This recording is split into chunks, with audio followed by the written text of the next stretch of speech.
Hello, and thank you for joining me. I wanted to give a little presentation on something I've been thinking of and working on the past couple months here in the summer of 2023. It's kind of called the Infantry Battalion Attack in Depth. As you kind of see here, I've got an operational framework.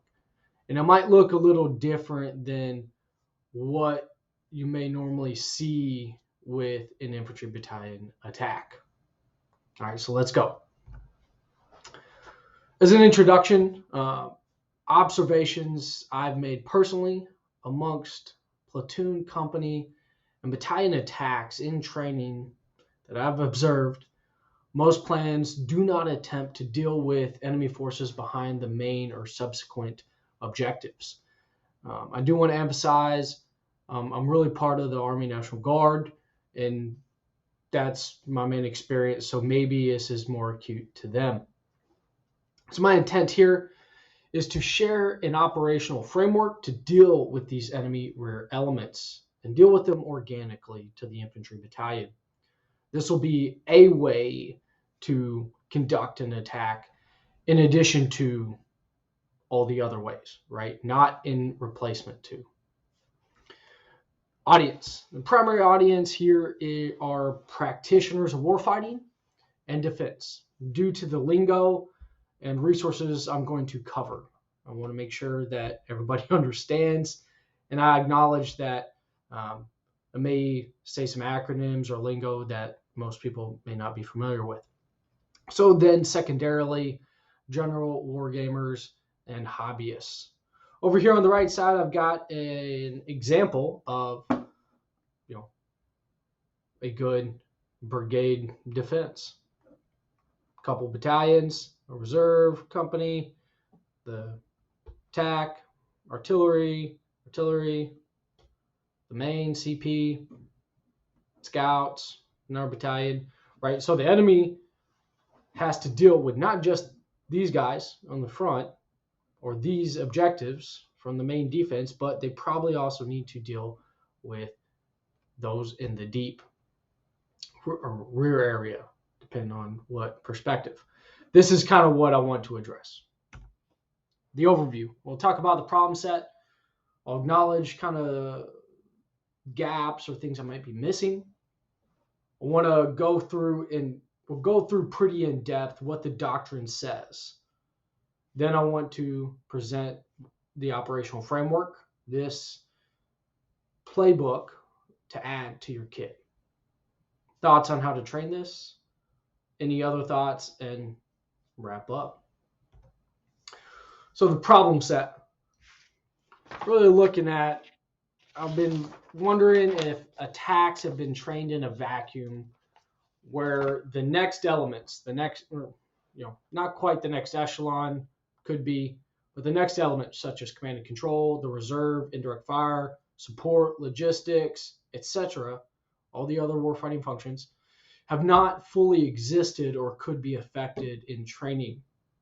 A lot of times in sticks or FTX training, you've got the OPFOR on the objective, right? But what about the CP behind them? What about their battalion aid station, or, where's the first sergeant with the trucks, LMTV equivalent, right? Where's the mortar firing position or the PAAs for artillery? My training experiences is real broad overview real quick. I've had 7 XCTCs, 1 Northern Strike, multiple IDT, drill of battalion FTXs, and a JRTC rotation. So I've done hundreds of platoon missions, almost 100 company missions, and getting close to a dozen battalion missions or more. Could be more, whatever. But, I clearly don't have all the experience. I do have a belief, though, that if we're not practicing something in training, the learning cost of that will be in blood and will be a lot higher cost if we have to learn it on the battlefield. I would prefer to train realistically per FM 70 here at home in CONUS at home station, right? Things that I've been thinking about, like, is this done at higher levels? I think so, right? Well, we do have a lot of doctrine, a la the deep fight, but I wonder if there could be a gap here at the company and battalion echelons that presents significant risk to mission and force by not training it. Okay. What could I be missing? How full of crap am I? So I've been a green tabber primarily on the line up to this point. Platoon time, XO time, company commander time, OCT of platoon, company, battalion operations. I don't have a lot of Staff X, CPX, or warfighter experience, right? So it's definitely from a lower tactical perspective that I've noticed not much planning or practiced, right? There's not a lot of platoon, company, battalion, integrated multi-echelon training where you have to deal with the elements in the deep, their rear. I'll get to that. But it may be trained elsewhere. The thing that sticks in my mind, though, that's concerning is that I know the constraints and the finite time National Guard infantry battalions have. They don't get a lot of battalion staff training opportunities. Maybe there's some units that do staff X's and CPX's and warfighters consistently, constantly, reps and sets and reps and sets. Maybe it's very inconsistent. It always seems like, especially at the XETCs, the staffs are brand new teams. They haven't done a lot of reps together, and they're still learning the baseline doctrine and how to operate and conduct MDMB. They haven't gotten to the point after forming, storming, and performing to work on what type of tactics are we going to use to be extremely lethal and effective. Okay. So this potentially could be a known tactic already. We may already have something in doctrine, or other units already conduct operations in this manner in depth. I totally acknowledge that. So this operational framework is not the only tactic. This is something I've come up with. Quite possibly I'm just catching up to the party, and I don't know if this is a new development or an old development, but I still think it's valuable to share. Okay. What does the doctrine say? I tried to go pretty in depth, and this will take a good chunk of time because I wanted to make sure, what does it say? What options are there? And as you know, our doctrine is a big rabbit hole. So we're going to cover tactics, brigade combat team, operations, OP4 tactics, Chinese tactics, techniques, and procedures, the Russian way of war, Odin, Army University Press, deep operations, recon security operations, scout platoon, and then get to the meat, infantry battalion, and then the infantry battalion attack, T and DO. Starting off real high level tactics, FM 390. It does a really good job. I think our doctrine and tactics is like, hey, here's the principles. Here's what we want to try and achieve. Be creative. You're not pigeonholed. You're not have to do this type of attack or defense, right? No, we're going to use mission command, not try and micromanage so much, empower subordinates, and do great things, right? But the principles here, you want to find the enemy, fix the enemy, finish the enemy, and follow through, right? Find the enemy. Intel. drives fires and maneuver. It's not intel, maneuver, then fires. And I'll say it again here, like I tell my guys, every single like brigade commander the past 10 years in LPDs or discussions has really said, hey, set the conditions. You want to find the enemy, you need intel. Then you use fires to reduce them down. Set the conditions to your advantage. Then you maneuver. Those intel and fires allows the maneuver last. So even when briefing operations orders, I try and lead with scheme of intel, scheme of fires, then scheme of maneuver. Just because it logically makes sense in trying to keep everything consistent with setting conditions. You're trying to create dilemmas for the enemy so you don't give them a chance. This isn't about having a fair fight, right? I don't want to give them a fair fight. None of us should do that. We should take the hill, keep all our guys and gals alive, and come home. That's it. This is a framework that drives like a lot of my thought process going forward.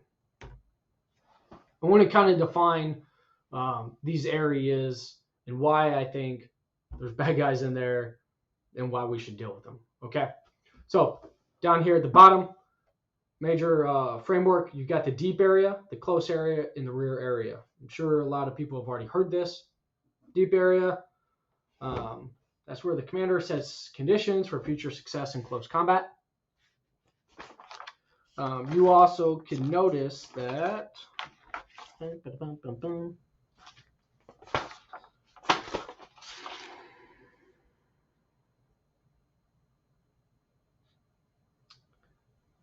the deep area, it talks about, a lot of this is paraphrasing, just as a note, kind of paraphrasing, rewording this concisely. So I do recommend get into these sections, check it out, read it yourself. Don't fully trust me, right? It does talk about deep area involves efforts to prevent uncommitted enemy forces from being committed in a coherent manner, from being able to affect the close area. The close area is like the objective. It is the area of operations. That's where you're going to do the close fight in direct fire. A lot of stuff talks about direct fire range, okay? That's the close area, the defense, the objective, the probable line of deployment forward. And then the rear area. You've got support, consolidation areas in there. It does talk about it's the area where most forces and assets locate that support and sustainment forces for the close area. Okay, so a lot of the forward edge combat armed soldiers who are doing defense or offense here and whatever support they need to come with them, right?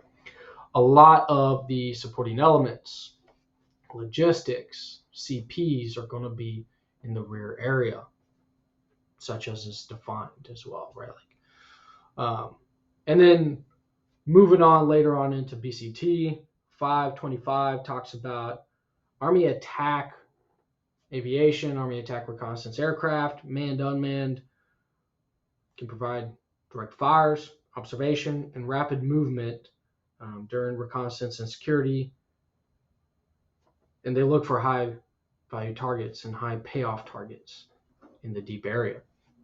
This is a trend I've noticed throughout a lot of the doctrine, is that it talks about Army attack aviation. And I get it, and we'll talk about it a little bit more. Over here on the right side is a picture of a battalion attack within the brigade combat team manual, right? Company support by fire, couple companies doing a flank, Battle Drill 1 Alpha basically, and the scouts are guarding. It's all these visual pictures in the doctrine that makes me think there's a gap, and I'll get to that. Stay tuned. Operations.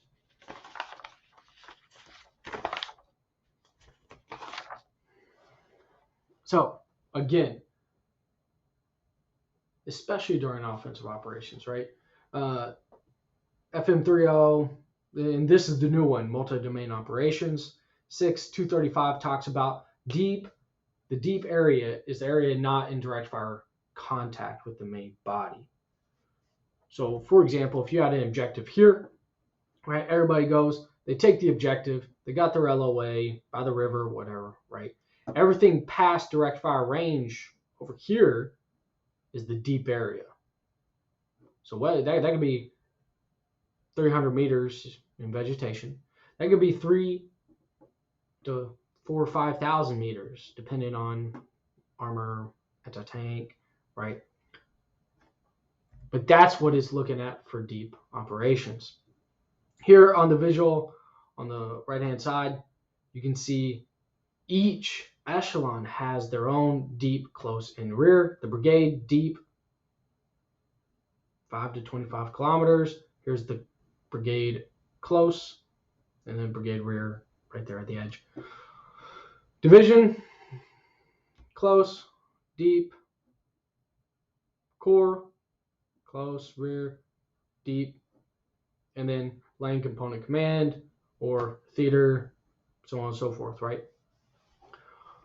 Part of what I've gleaned from the doctrine is there's probably enemy elements in every one of these deep areas, right? And each echelon has their own responsibility of who they're trying to look for, set conditions, and assist the operations, right? The division's looking for these guys. The lane component command in this example is looking for these guys. I still think that applies to the brigade, to the battalion, and the company missions. Okay? Moving on, reconnaissance and deep operations. It talks about developing the situation, trying to work that intel drives fires, drives maneuver process. Okay. Now here's one point that sticks out to me and doesn't quite pass the fifth principle patrolling for me. Attacks. Normally forward security forces are not needed because attacks are launched from positions in contact with the enemy already. Okay. I get that for security. The reconnaissance tasks of having intel, then being able to do fires, it still applies for the close area and the deep area. Well, shoot, man, even if you don't quite need reconnaissance in the close area because you kind of know what the immediate objective looks like, there's still a deep area to deal with. That's the thing I'm like, and I want to address. The exception, it does talk about attacks units transitioning from defense to attack. May have to get distance. Okay, continuing on here in FM30. This is a scalable concept, a scalable framework on the battlefield. Okay. Another good picture here, right? Brigade, aviations, maybe working in division deep. Cybers, working extended deep. Could be trying to do a penetration to get to division deep. The infantry, straight leg. Brigades, blocking here in the close area, so on and so forth. Okay. There will be multiple echelons working multiple deeps at the same time. I wonder if, brigade, division, corps, so on and so forth, they've got their own responsibilities, their own people they're trying to hunt in their own deep areas. They may not have the resources or time to allocate to the battalion or companies deep to take care of them, especially if that infantry battalion or company is a supporting operation. It's not the decisive operation. It may not be the main effort. So the brigade or corps may not be able to allocate resources to help your deep area. I don't think the risks in the battalion or the company deep area just disappear if they're not labeled or visually depicted. The risk to mission and the risk to force is there. It stays. You still have to deal with it. And if no one can allocate any resources to you, it might be good to think about proactively and train proactively how to deal with it on your own. So let's move on from the base concept of rear, close, and deep, and kind of talk about the OPT4. What do we think is going to be in those areas at those levels? Okay, so we'll start with Training Curricular 7-102 OPT4 Tactics. So for the OPT4, we label it a little different. Instead of rear, we've got the support. Instead of close, there's the battle zone. And instead of deep, there's the disruption zone. That way you can kind of know real quickly that we're talking about OPT4 and not getting confused with friendly forces and OPT4. Okay. As you can see here, this is a general sit temp. Not quite a doctrinal template. I know TRADOC G2's tried to go on. I've talked to them a little bit from their threat tactics course instructors. They want to go away from just baseline doctrinal templates like we had in the old Soviet Army manuals back in the day, because you want to tailor it to your specific situation, right? Through intelligence preparation of the battlefield, MET-TC, tailor it to the land, tailor it to the forces you expect. Got it. But there is some value in having doctrinal templates or a good sit temp fleshed out. Excuse me. As you can see here, a company detachment in a static battle position, in a simple battle position, whatever. Recon, anti-air, platoon, battle positions. Oh, hey, a reserve. Oh, hey, battalion task force headquarters. Oh, hey, artillery. There's already something here, probably outside of direct fire range. So this is not the close area. This is a deep area. You probably need to deal with it. I feel like we need to deal with it if I don't want to give the enemy a chance and keep our guys alive. Now, do note, a lot of these sit temps really only show like the significant combat power elements. They won't show all the supporting elements, right? May not show a single EW team or a HUMIT team or the battalion aid station or like our CTCP equivalent or, the FLE, the forward logistics elements, or, whatever, right? Like, man, the maintainers. There is generally a lot of people and a lot of vehicles and a lot of elements here once you get past the objectives. There just is. We know how much we have in our rear areas. They probably have a lot of the equivalent. Chinese tactics. They have, for example, they break their specific down from the 3 zones to a bunch of zones: deep area, frontal blocking, frontier defense, depth defense, and rear defense. Headquarters support is shown here. Okay. Their tactical system warfare methodology has 5 groups. Here we go. Command groups, offensive groups, defensive groups, firepower strike groups, and support groups. Next, we talk about the defensive group subgroups. Could be a lot of different elements, right?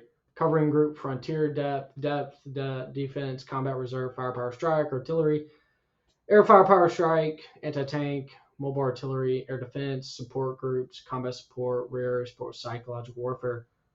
That's a lot of different groups and elements that can be in that battle space, in the actual terrain, right?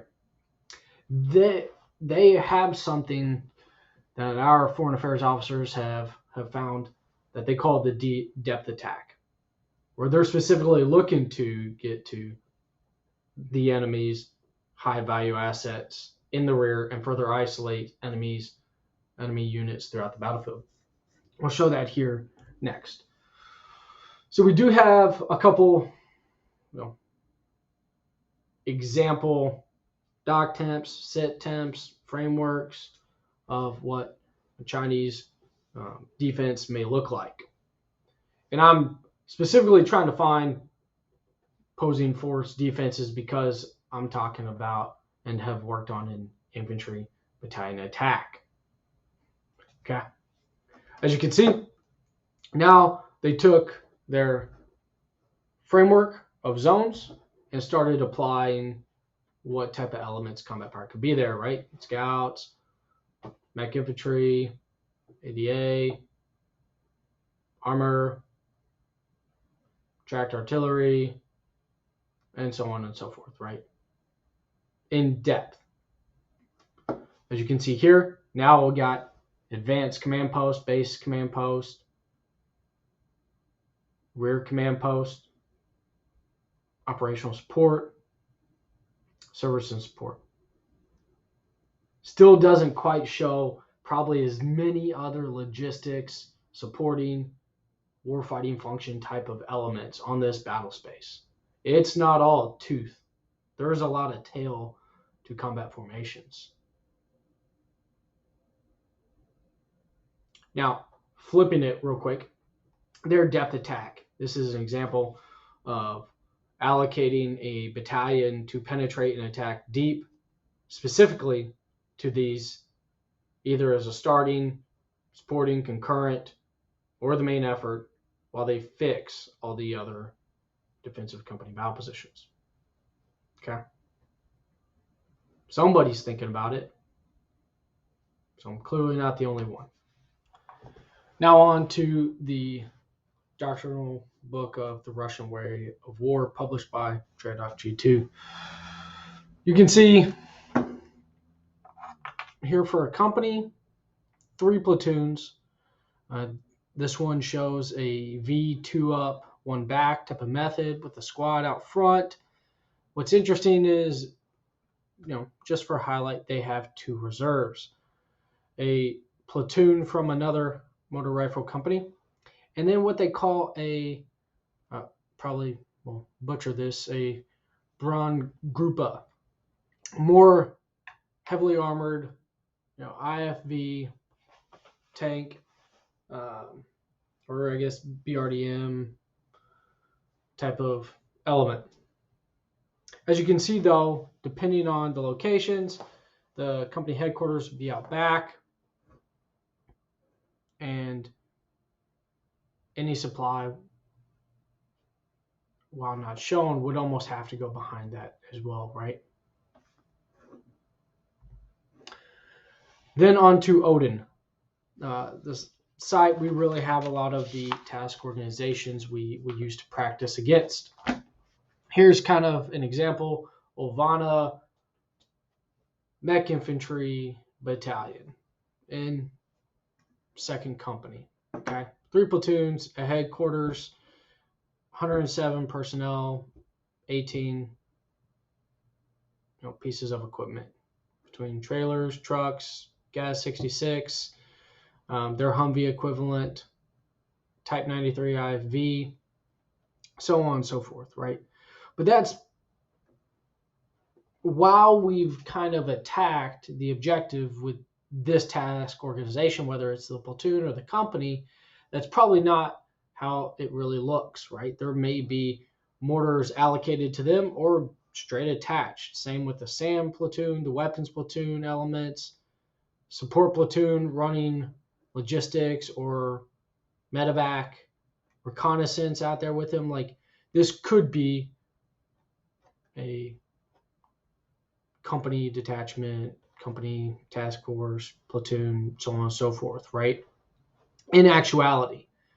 And everybody supports each other, and it will be laid out. It will exist out there in the real battlefield. It won't be non-existent. Okay, moving on from looking at what it says about the enemy and the fact that I confirm there will be elements in the rear there. Army University Press has a couple publications. One's Deep Operations. On page 115, it talks about the deep attack as creating opportunities for friendly action, not just being for defense, maybe even more so for the attack. It's important, though, that it talks about specifically, all this book really is focused, is more corps, division, or going the other way, theater type of echelons. But it highlights the importance to commanders that to fight this deep fight at the same time as the close-in battles. Okay? We're attempting to strive for combined arms, setting the conditions. It shouldn't be out in a vacuum, not supporting each other. And we'll kind of talk about this here. This is one chart. They actually have 3 in the book. Why deep attack? It's because over time, the enemy's frontline strength will go up. And will go up significantly to start and then wane and ebb and flow, especially without any deep attack, any interdiction, spoil attacks, whatever you want to call it. With interdiction, that might drop, right? You take out the reserve. Take out, they try and consolidate, organize. You take out C2. Consolidate, organize. You take out the more informed position, right? Or maybe it's da-da-da. And we got a moment in time, hit all 3. A moment in time, their frontline strength is low, giving us the advantage, okay? That's why it's got to be tied into the close-in battles, the current operations.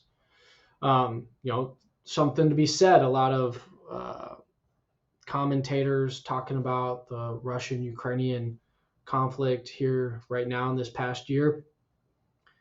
Last year, a lot, over 20 Russian generals in the rear elements, in the C2, were taken out. Now, there's some questions on how effective was that. Well, those commanders that were taken out during or as part of the Kharkiv and Kherson counteroffensives late in summer, they probably presented opportunities and advantage for them not to be able to consolidate, reorganize, and reorient on Ukrainians' counteroffensive. Doing it generally, though, right, outside of tied to operations, it sucks, and they lose manpower and personnel and equipment, but they will have the time to consolidate, organize, and get their frontline strength back, which is partially why them being able to build the defense all winter and the current counteroffensives, just a tough slog, right? They've had time to get their frontline strength up. Deep attack's important. Page 130 talks about now, hey, not just Army Attack Aviation, not just ISR, not just sensors, but maneuver forces offer advantage. The more numerous, more scouts, more snipers. The more available, the organic, you own them, and the responsive, hey man, go now. They will go now. This talks about how you should and why you should plan to do it yourself, in-house, organically. You can do it. The risks are obvious, right? If you get some people in the deep area, they get injured, KA, it's really hard to exfil support, or if they have to go farther than mortar fire effective ranges, huge risks, right? But the potential for success is also potentially justified. Producing, like we've talked about, producing windows for the offense and preserves the initiative, sets the conditions advantageous to us, right? The thing, yes, there's risk to force by sending people out that far forward. Absolutely. There's risk to mission and risk to force still if you don't. And maybe it's even more. That's the thing I'm trying to weigh and to think about. How to do it smartly to take care of our own guys, but to also keep us on the initiative, being the hunter, not giving them a chance. You may have to assume some risk here and send guys forward, right? And again, page 134 ties in again to, hey, it's gotta be contributing to the operations and the tactical objectives. They don't, being desynced makes it not as effective. Okay. This other chart here is just a kind of a separate chart that talks about other things at the brigade division levels. Like it was talking about when you go attack, that echelon, that element should have a follow-on task to gain intel on the next level, setting the conditions for the next element to hit that next level, that next band, or whatever you want to call it, right? Really in the sense of like alternating sequentially bounding, right? The concepts don't really change in a sense from buddy teams in the fire team all the way up to, as you can see, brigades, divisions, and corps.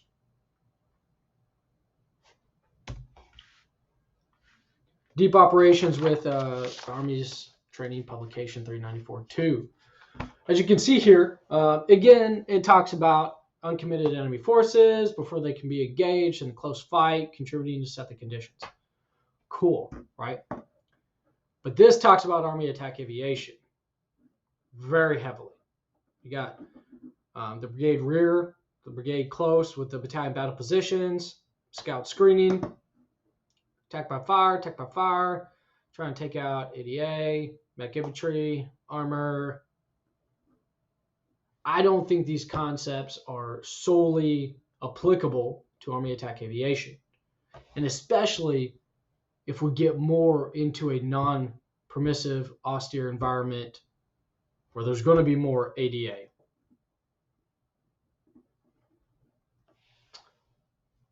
I don't know if Army attack aviation is always going to be available, that they're going to have enough coverage or seed or EW to jam to set the conditions to allow those guys to safely go forward.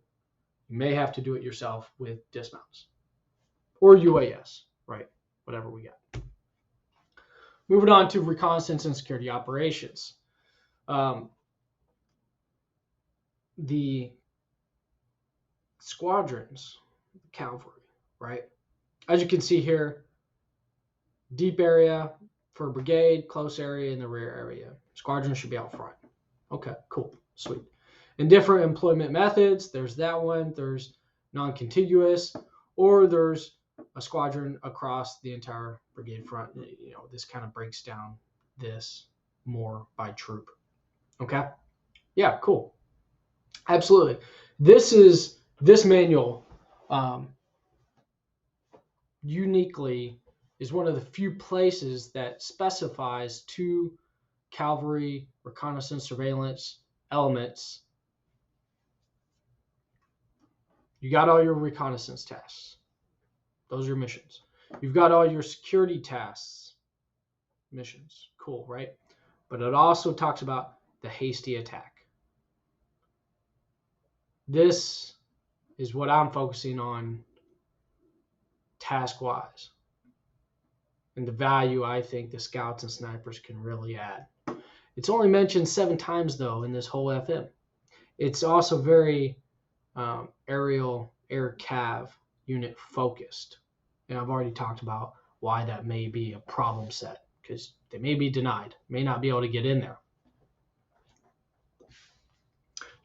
We did see recently an example of it being effective, though.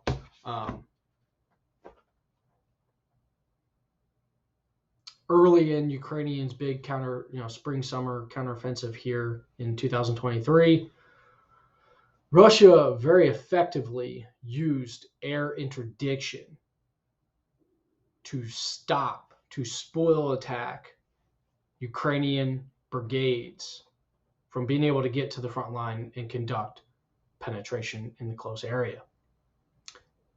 When you're able to do it, it works. It's a proven concept. But you may not always be the DO. And I think we should just expand it, right? Okay, moving on to scout platoon. So we're talking a little bit about, we got the security tasks. I want to just retouch on reconnaissance tasks because it kind of helps build into setting all this up together. The zone recon. It's when you're uncertain about the composition and disposition of the enemy or terrain or civilian population in the area of operations or area of interest or area of influence. Okay. Very broad, big area. Okay. Time consuming. Area recon. Obtain detailed information about terrain, enemy, civilian, infrastructure, whatever. My focus on the enemy.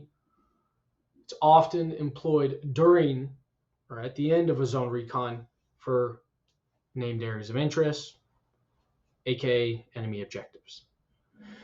This is the transition, in my mind, how I understand best is how we turn hasty attacks into deliberate attacks.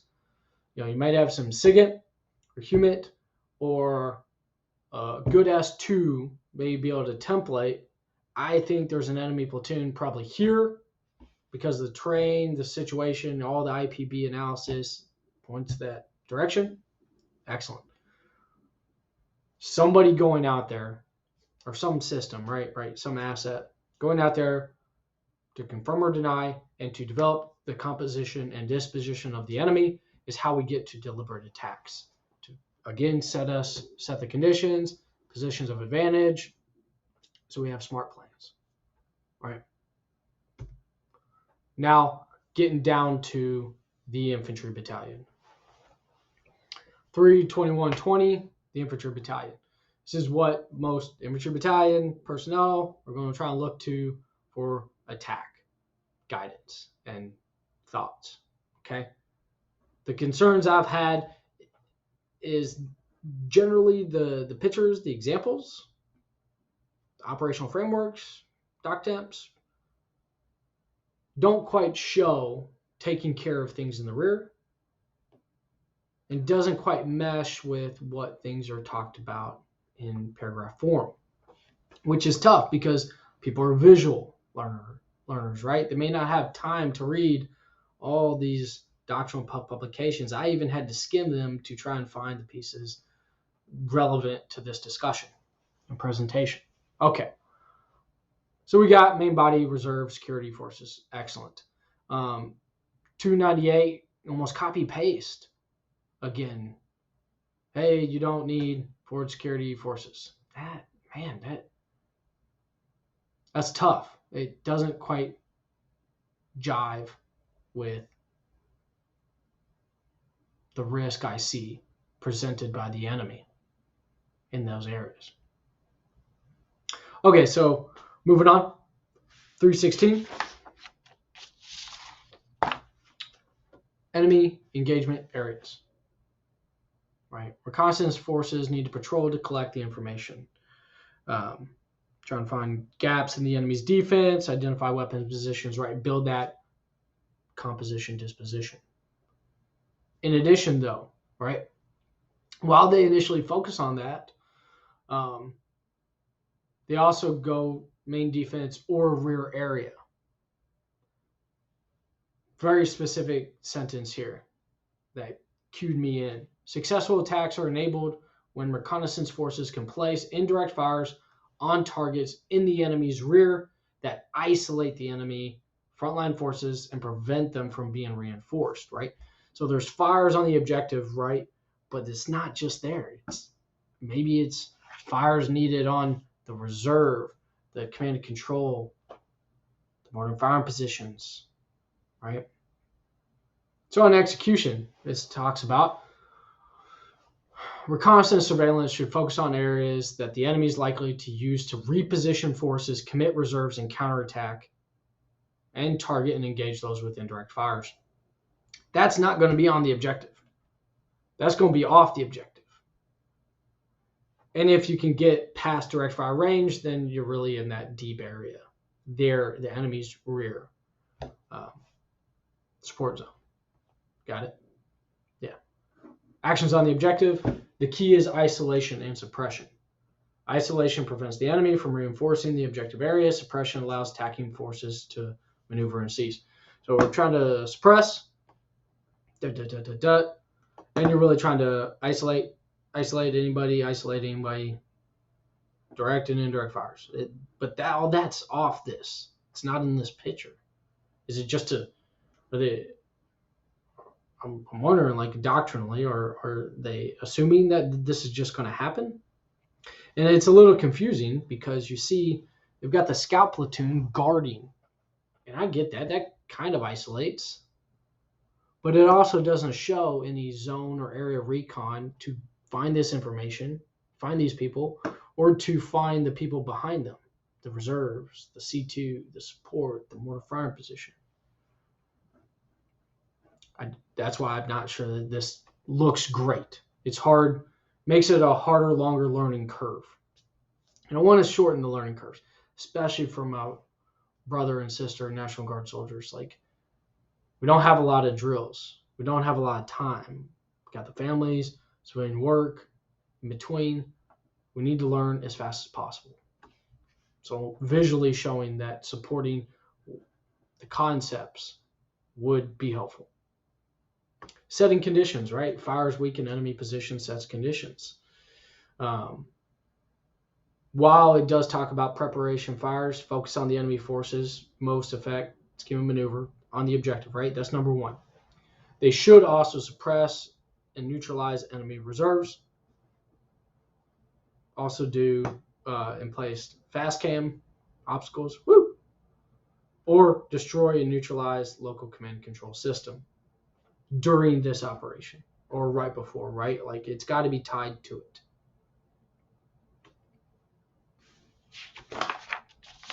A couple more things to talk about Infantry Battalion. We've already mentioned screen and guard graphics. Here's another planning against a moving enemy, right? Going through all these engagement areas, we've got the NAIs. Maybe it's the snipers they're assuming are doing this type of task, but I'm not sure screen really paints what we should be trying to have the scouts do. If somebody's counterattacking, you're like, hey, man, I can't handle them myself. I don't have the fires. They're too fast. Screen, do the battle handover, let the infantry battalion destroy them. Sure, I got that screen. But in trying to develop intel so you can do fires, so you can then do maneuver, screen doesn't show it. So I think there's a graphics issue, a visual issue. And to also talk about sniper offensive tasks. In the attack, snipers effectively can be employed near support by fire or support position, and if time permits, they can infiltrate behind enemy lines to disrupt counterattacks, withdraw, or harass enemy reinforcements. Scouts, snipers, anybody actually, somebody, the task is there. The requirement is there. Another limited visibility attack, a company, single company on the assault, battalion supported attack, weapons platoons, mortar firing positions. Boom, boom, boom. But what about all this? Where's everybody else, man? Is it just assumed? I don't know. And then lastly here, on the doctrinal part, I promise, the Infantry Battalion Attack TNDO, Training and Evaluation Outline. On the plan section, really, it's got a sub-step and then a sub-step talking about, identifying vulnerabilities, weak flanks, rear supporting formations that can be exploited to gain tactical advantage. Man, it's a small step. It's not got a lot of emphasis. And then in the execution section, step C, disrupt the enemy. Weakens, neutralizes enemy reserves, disrupts enemy command and control. Probably need to know where the enemy reserve is in order to do delivered obstacles. But these are like sub-steps on the sub-step to the performance step, okay? It's kind of there. It's not really emphasized as being a key thing in order to set the conditions or to help do intel drives maneuver. Okay. And just sharing one thought about TNDOs here, again with everybody. TNDOs are not like the evaluation steps you have to do to be successful. You can be successful and no go all these, right?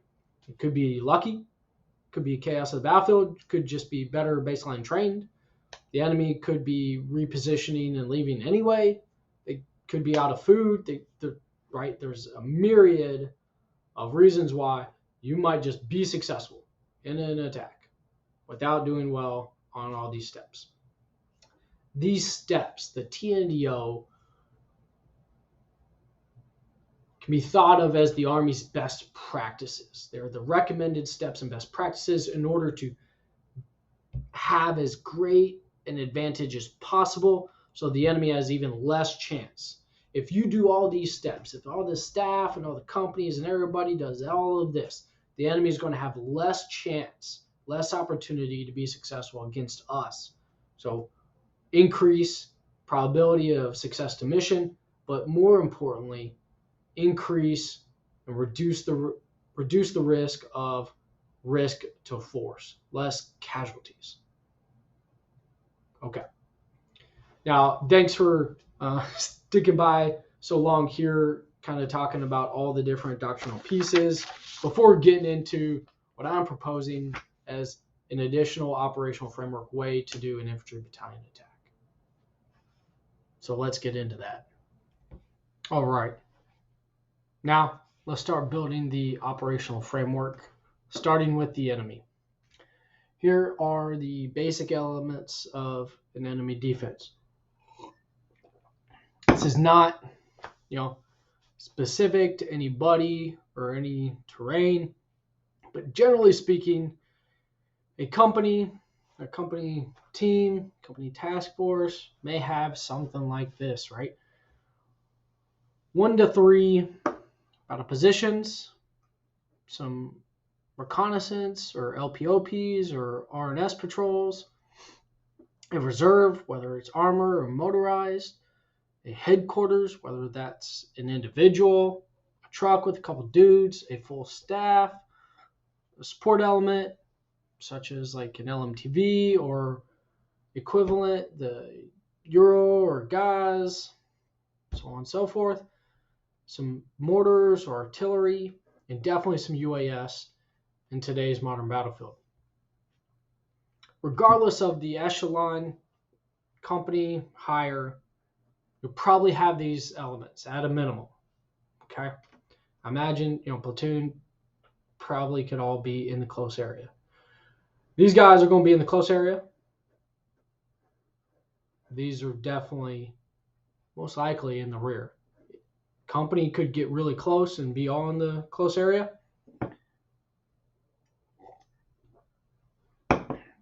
Or it could be spread out, and you may have to get a little further. So that's what I mean when it's scalable. And that's what I mean by at the company and battalion echelons, the deep area still matters. And we've talked about why there may not be somebody or something assigned to deal with that problem at the brigade, division, corps, theater, lane component command levels. They may be working somebody else's deep area or their own deep area. They may not have resources or personnel to support your deep area. That's the problem set right here. So in trying to address the problem set, we'll start with, what do I want done? What do I need to do to each of these problems to make them go away, right? In its simplest form of code dev. Now, generally, I've tried to use doctrinally correct symbols, but I do have some non-standard ones, and there's some reasons for that, right? Because I want to visually show the task, right? Visually show what I want done. This is our language. This is the good caveman drawing language that helps shorten written orders into something visually that can be understood quickly. As long as it communicates what we want and it develops shared understanding against everybody, all the players, then it works. That it's all about the shared understanding, so you can go do great things. Ideally, right, we're looking for intents, effects, some type of outcome, the purpose type of tactical task, visual, graphic. We don't want to specify how I want it done. And just, hey man, this is why I want it done. I want this effect. I want this outcome. Unless I have some very specific methods, some specified guidance. I want you to do it this way because of the ROE or because how it supports and sequences and integrates everybody else, right? Such as spoil attacks, counter UAS attack by fire, precision attack by fire, spoil attack. You'll see. But generally speaking, right, for everything the enemy presents, I'm applying something to take care of it, or multiple things, right? I want to find the enemy, so I need to do a zone recon. This is a non-correct symbol, but if you look at this picture, zone recon, got it. Cool, sweet, area recon. Turn the zone recon, hey, we got to do an attack, hasty into deliberate on all three of these. Or there may be two, right? Whatever. And because you'll see how I'm thinking about scouts and snipers. For this illustration, I'm showing precision attack by fire, probably be the snipers, right? Like, I want to specify that TTP here because it makes sense. We want to clear these recon dudes out. We need to block in order to isolate, especially from the flanks. We need counter UAS, attack by fire, in order to deal with that. The effect is to neutralize or destroy.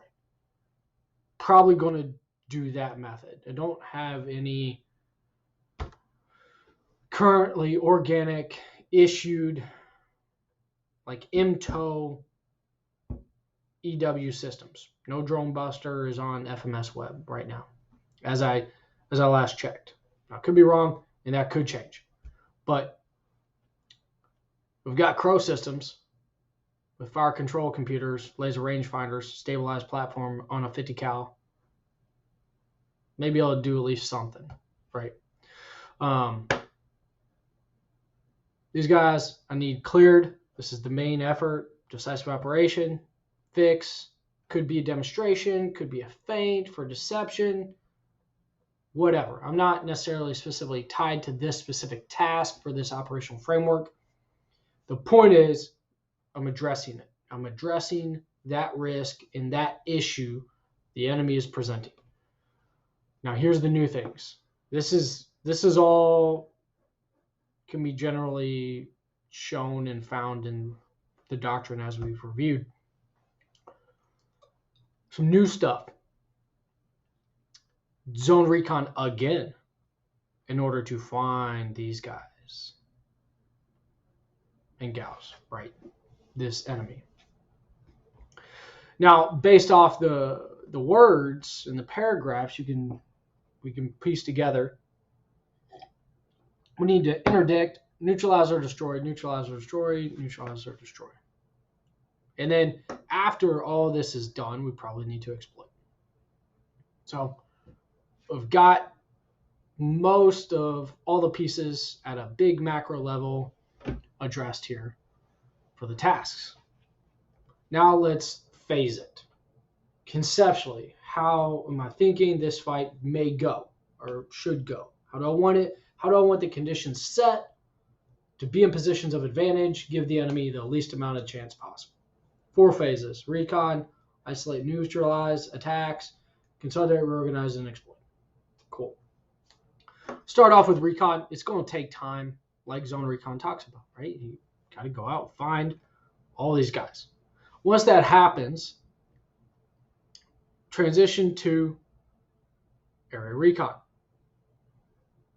Now, whether these guys, this enemy LPOP recon elements, forward security elements, are dealt with in phase 1 or 2, I can see either one being fine, right?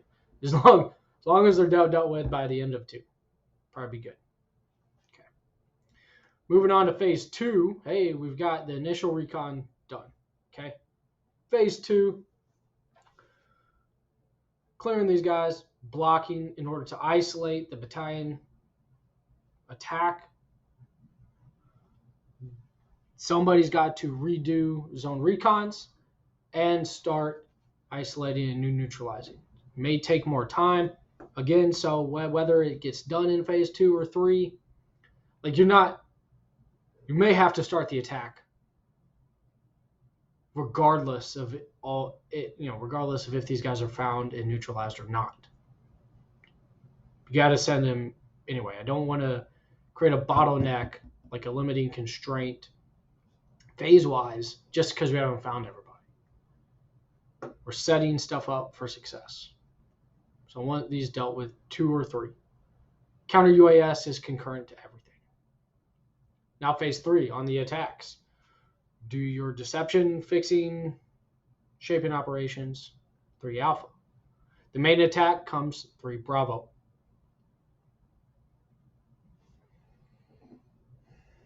And then consolidate, organize, and exploit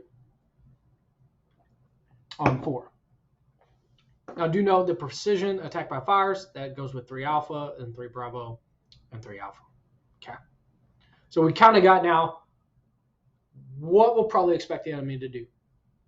What we need to do to address those issues, and then how to sequence it in order to set the conditions. Now let's array, let's task organize, and resource elements and combat power to deal with each of these, okay? Decisive operation, main effort, shaping operation 1, advanced guard, shaping operation 2, shaping operation 3, supporting effort. Other potential subtasks, I'll talk about that here in a minute. All right, advanced guard. We've got the HHC scout platoon, HHC sniper section, DECO company command, DECO platoon, and DECO UAS. We want to make sure that there's enough combat power. You got to, do all the steps of code development, right? But because of the way there's a lot of different tasks to do over distance, I want to allocate more than just the scout platoon and the snipers. Because of the UAS threat, I want to be able to allocate resources to prevent against that. Also, the Crow optics and the TOITAS optics are very good as well, and they should work in tandem, in concert with the scouts, based off the terrain, right? If you can get some long standoff distance, that'd be great. Because this is a 1LT Sergeant First Class with the scout platoon, the additional command and control to help all this span of control with the commander, first sergeant, and XO and their support, this makes sense, right? I believe. Shaping Operation 2, we got a clear these guys out, whether that's a fire team, squad, buddy team, fire team, squad, means you may need a squad or platoon to deal with it. This block could be a section of 2 trucks from DECO. So platoon there, a company's worth, 2 to 3 platoons to deal with this platoon defense, right? Infiltrate, these guys take care of them, link back up, conduct their fixing, limiting attack, okay? Once the snipers get done doing a zone and area recon, they stay in order to link up and guide in all the companies, right?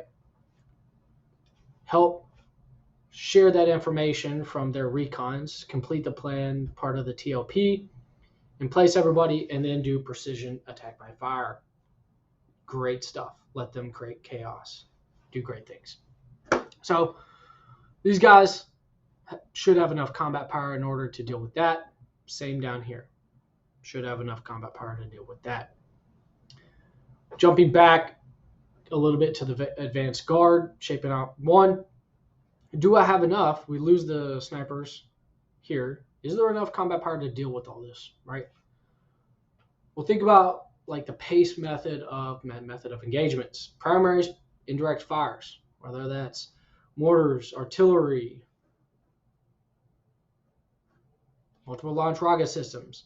Maybe it's CAS or Army Attack Aviation if this is a little more permissive and they don't have air defense artillery or, so on and so forth, right? Then contingency.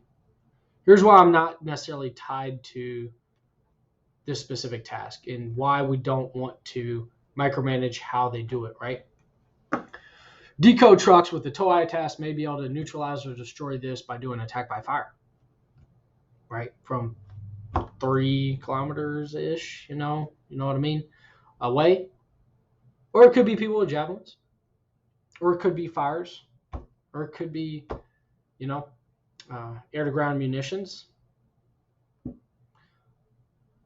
Outside of the reserve, think about generally how well defended and protected physical security is at command posts, supporting elements, the CTCP, or mortar fire positions.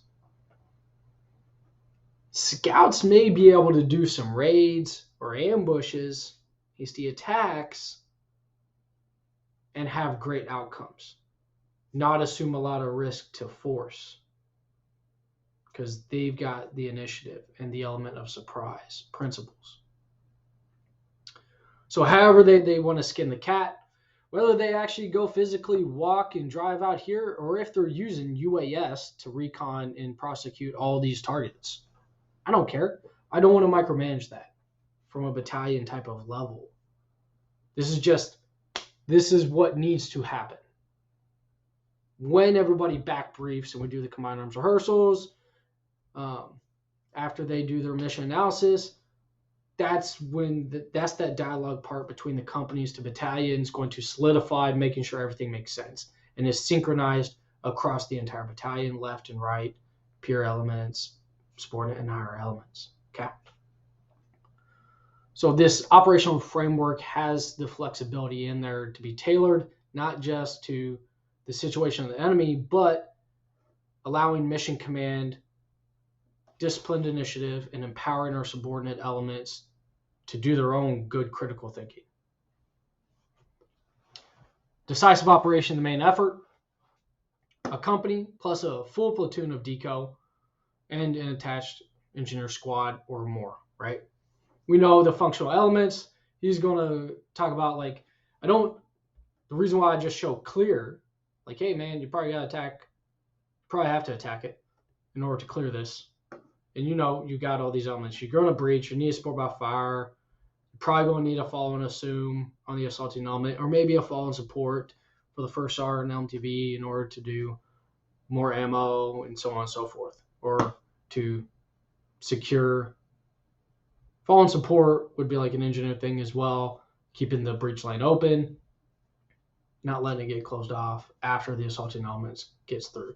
All those tactical elements and sequences, steps, doctrinal steps of attacks and stuff, right? Again, part of the back brief, part of their planning. You have to trust them. Supporting effort, deco platoon, in order to exploit, or potentially these guys can exploit, but they also have counter UAS tasks, CTCP, the TAC, probably be following in trail of the main effort, main CP, mortar platoon, attached ADA, whether that's Stingers, Avengers, SHORAD, whatever. We need something. We need, I would expect in a large scale environment, somebody's getting attached down to the battalion level to shoot down all dozens of these guys. It's not just one here. There's like a dozen. Okay. And then the availability of artillery, right? There's more, there's got your fires overlay. there's more stuff that goes into this operational framework than just this, okay? But as a COA sketch, and explaining it here, this meets the pieces, okay? An X map by phase, like, hey, phase 1, recon, these guys are doing this first, so on and so forth, would help the shared understanding in time and space, okay? Again, this is stuff like I would almost expect the subordinates to show on their COA sketches when they back brief. You don't want to try and micromanage too much, right? Precision tech by fire, counter UAS tech by fires, like I'm specifying, use this TTP in here because it makes sense. Because I want you to guide these guys in, stay here, and not break contact. You know, you got the reconnaissance fundamental of once you gain contact with the enemy, you maintain it. You don't break it, right? So someone's got to stay and watch if someone else is going forward. This is how I'm skinning that cat. Again, it's not the only way to skin it. But you got to think about stuff like that. So this is kind of the culminating part of the presentation here, the operational framework. Now we're going to start wrapping up the conversation a little bit. How do we train this, right? Because that's part of the problem as well. Like, how we can have it on a piece of paper, it's in somebody's playbook, awesome. But how do you train it? How do you make sure that everybody, the whole multi-echelon of the infantry battalion, the sniper sections, the deco sections, the infantry platoons, understand all the different pieces that fit into this, right? I don't see really any change needed from doing it via FTXs or sticks. Either way works. Now, good crawl, walk, and run methodology progression can be built into that. But then again, like also, whether it's an OP4 or against self in a force-on-force manner, whether it's kind of scripted OP4 in order to ensure you're hitting every step so everybody sees and feels the entire progression, or if you want them as hard as can be, force-on-force like at the CTCs, right?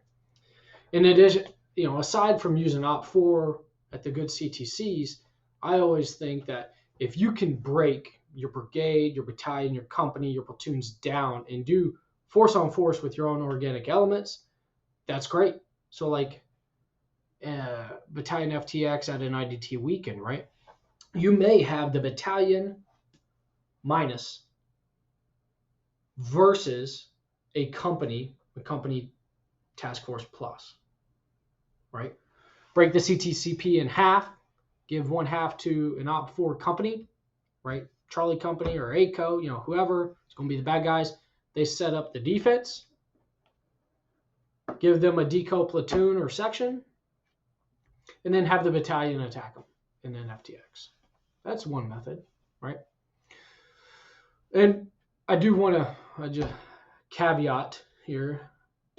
I understand and acknowledge and know that we don't have the full battalion, right?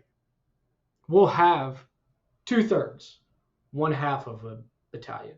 That's what we're normally resourced and manned with recruiting, split training, PMEs, whatever.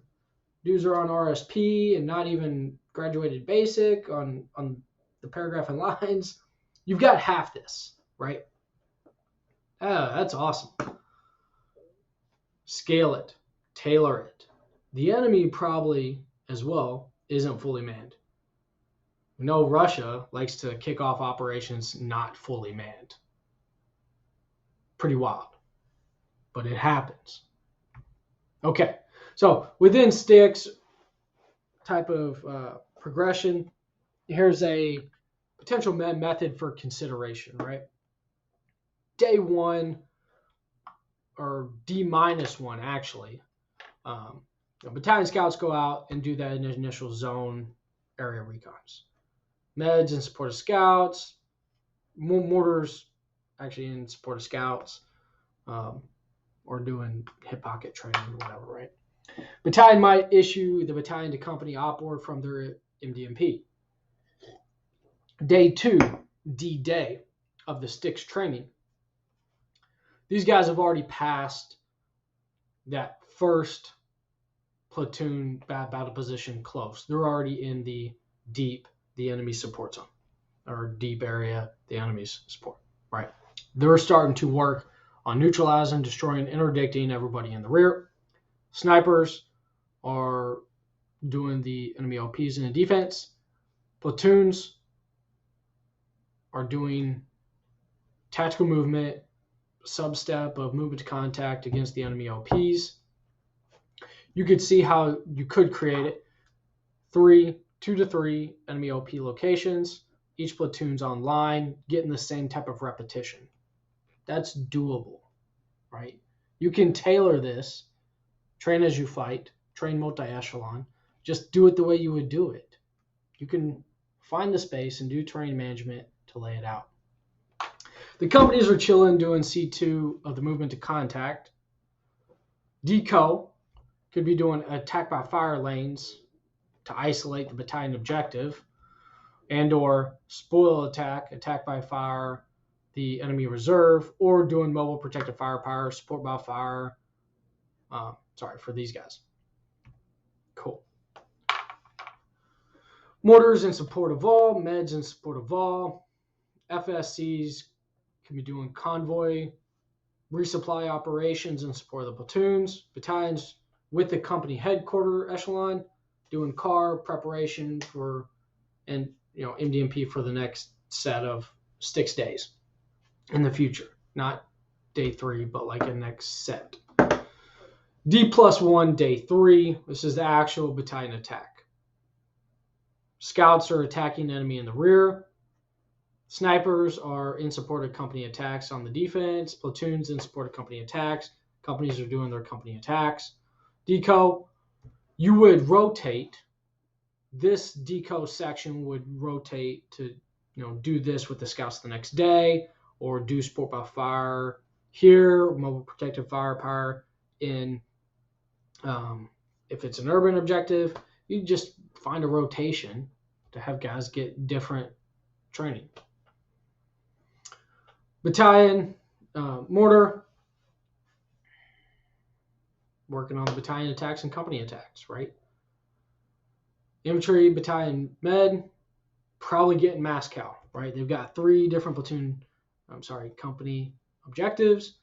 They can probably be working mass cal tasks.